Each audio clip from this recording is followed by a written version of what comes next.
ಗೆದ್ದವರು ಮತ್ತು ಸೋತವರು ಇಬ್ಬರೂ ಸ್ಟಾರ್ಟಿಂಗಲ್ಲಿ ಗೆಲ್ಲಬೇಕು ಅಂತಲೇ ಗುರಿ ಇಟ್ಕೊಂಡಿರ್ತಾರೆ. ಆದರೆ ಕೆಲವ್ರು ಮಾತ್ರ ಗೆಲ್ತಾರೆ, ತುಂಬ ಜನಕ್ಕೆ ಅದು ಸಾಧ್ಯನೇ ಆಗಲ್ಲ. ನಿಮಗೇನಾದರೂ ಗುರಿ ಇದ್ದರೆ, ಮುಂದೆ ಲೈಫಲ್ಲಿ ಏನಾದರೂ ಅಚೀವ್ ಮಾಡಬೇಕು ಅಂತಿದ್ರೆ ಈ 4 ಪಾಯಿಂಟು ತುಂಬ ಇಂಪಾರ್ಟೆಂಟು. ಅದೇನು ಅಂತ ಒಂದೊಂದಾಗಿ ನೋಡೋಣ. ಮೊದಲನೇದು, stop blaming, take responsibility, take action.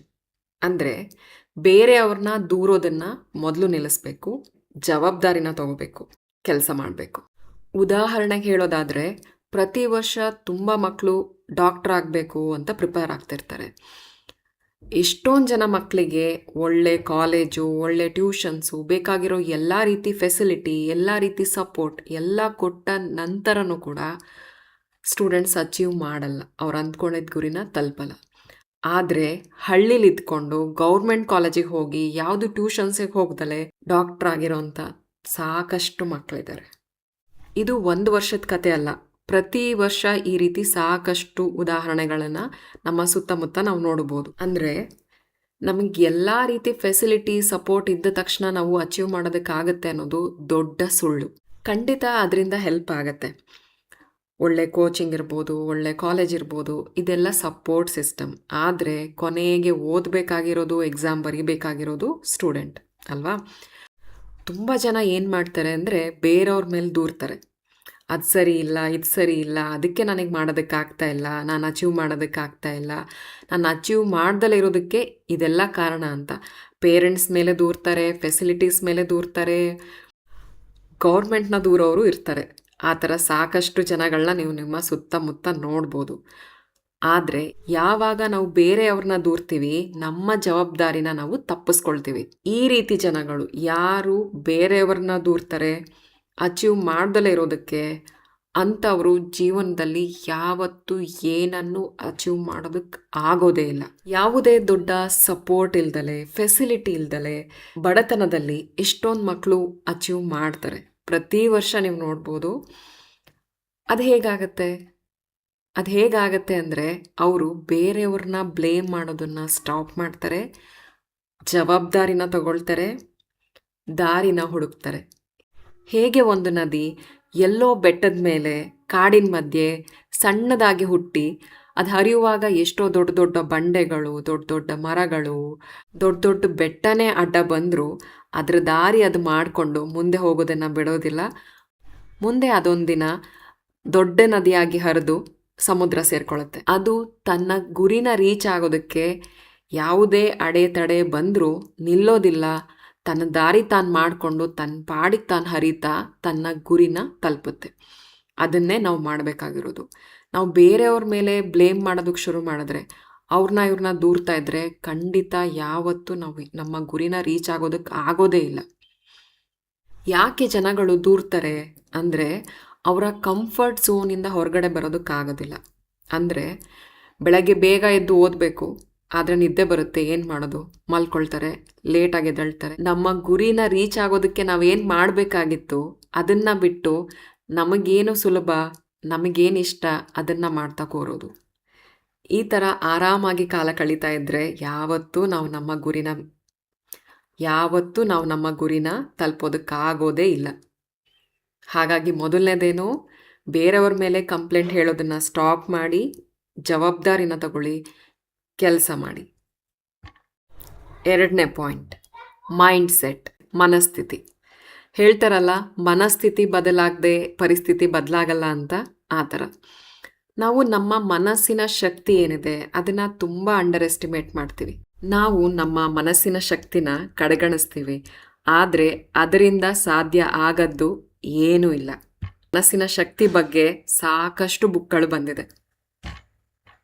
Example ಹೇಳೋದಾದರೆ, ಟಾಪರ್ ಆಗಬೇಕು ಅಂತ ಅಂದ್ಕೊಳ್ಳಿ.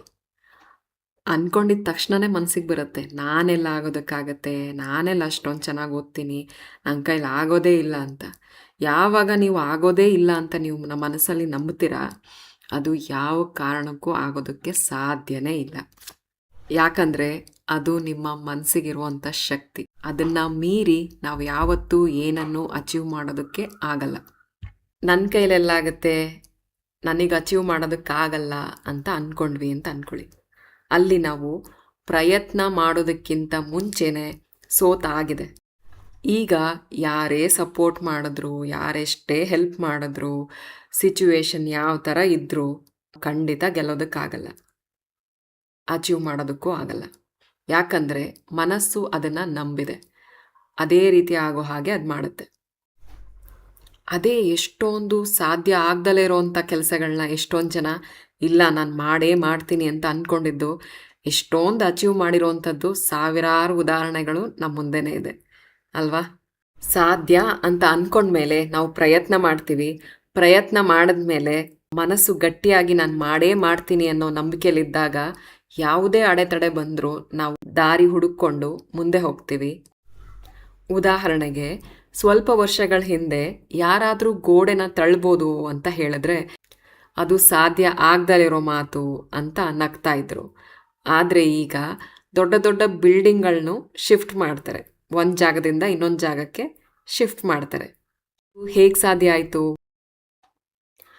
ನಾನು ಅಚೀವ್ ಮಾಡ್ತೀನಿ ಅನ್ನೋ ಮೈಂಡ್ಸೆಟ್ ಇರಬೇಕು, ಪಾಸಿಟಿವ್ ಮೈಂಡ್ಸೆಟ್ ಇರಬೇಕು. ಆಗ ಮಾತ್ರ ನಾವು ಅಚೀವ್ ಮಾಡೋದಕ್ಕಾಗತ್ತೆ. ನಮ್ಮ ಮೈಂಡ್ಸೆಟ್ಟೇ ಸರಿ ಇಲ್ಲ ಅಂತ ಹೇಳಿದ್ರು ನಾವು ಅಚೀವ್ ಮಾಡೋದಕ್ಕೆ ಆಗಲ್ಲ. ಈಗ 3ನೇ ಪಾಯಿಂಟಿಗೆ ಬರೋಣ.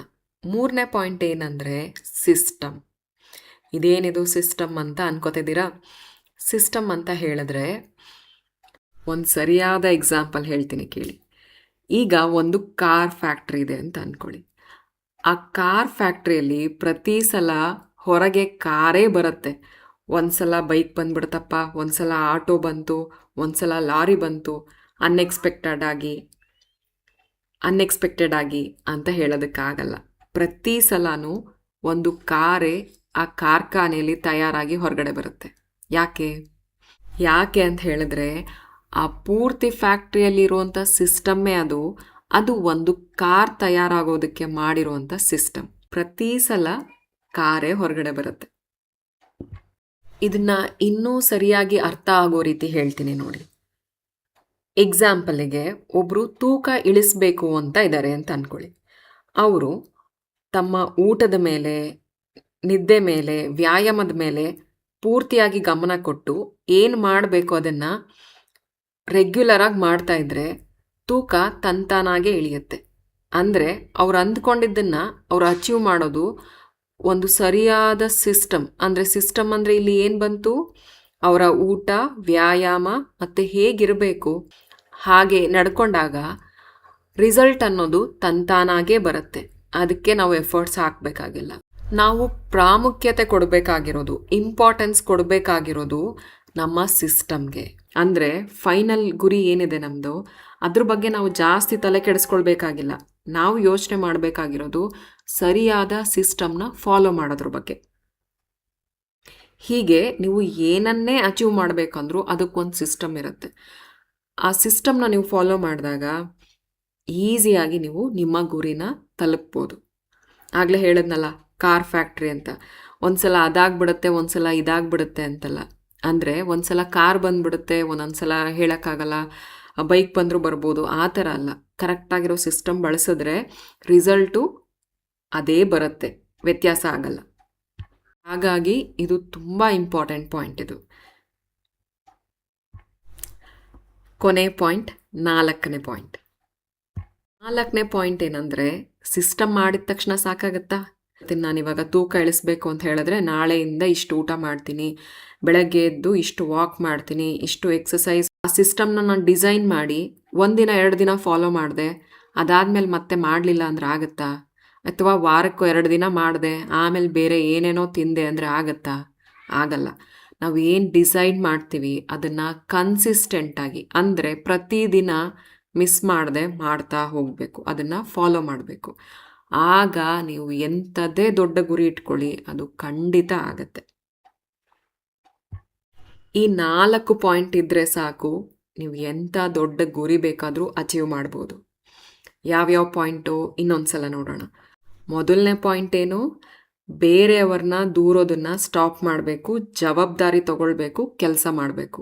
Stop blaming others, take responsibility, take action. 2ನೇ ಪಾಯಿಂಟ್ ಮೈಂಡ್ಸೆಟ್, ಮನಸ್ಥಿತಿ. ಮನಸ್ಥಿತಿ ಬದಲಾದರೆ ಪರಿಸ್ಥಿತಿ ಬದಲಾಗತ್ತೆ. 3ನೇ ಪಾಯಿಂಟ್ ಸಿಸ್ಟಮ್. 4ನೇ ಪಾಯಿಂಟ್ ಕನ್ಸಿಸ್ಟೆನ್ಸಿ, ಅಂದರೆ ಪ್ರತಿದಿನ ಮಾಡೋದು.